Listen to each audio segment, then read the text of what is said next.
En général, pour les archives, je travaille tout seul, je ne fais pas appel à des documentalistes. Euh, pour, je sais pas, pour des questions de simplicité, pour des questions de budget aussi, hein, c'est-à-dire que ce sont des films qui se font péniblement, hein, financièrement, personne n'en veut à la base, même si on sait qu'il va, normalement il devrait être quand même bien vu.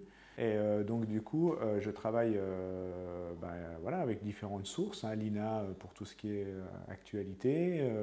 Là, il y a des images du Parti communiste qui faisait beaucoup de films à la Libération avec des cinéastes de renom qui étaient membres du Parti communiste et qui faisaient des films de société, des films.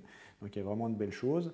Et des archives de la Cinémathèque des Pays de Savoie et de l'Ain, qui a vraiment aussi un fond d'images vraiment très intéressant de la vie au quotidien et ça permet de voir d'autres images que celles qu'on voit toujours.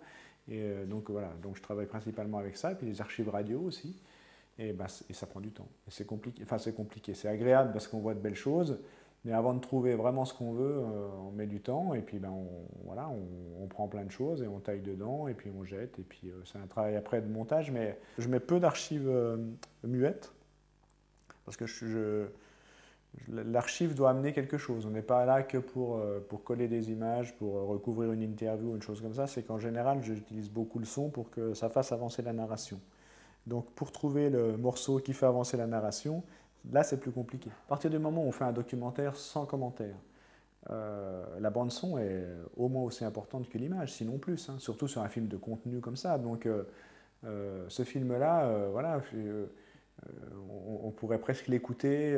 Bon, c'est important que la forme soit attrayante et qu'on soit ému par les images et tout, mais en même temps, il y a quand même un travail sur la totalité de la bande son qui est quand même très important. Il y a un boulot de mixage dessus qui est important. C'est le contraire un peu des journalistes, quoi. C'est-à-dire que eux, ils mettent un commentaire et ils font n'importe quelle image pour prétexte pour recouvrir et puis que ça illustre leurs propos. Nous, on prend la totalité, c'est-à-dire l'image avec ce qui se passe dans l'image et tout ça, le son et l'image, ça constitue le film. Et donc ça veut dire que c'est plus compliqué si on ne met pas de commentaires. Quand on met des commentaires, c'est facile, hein. On prend le spectateur par la main, on raconte, puis après on va chercher des images qu'on colle dessus et on raconte ce qu'on veut. Et puis, voilà.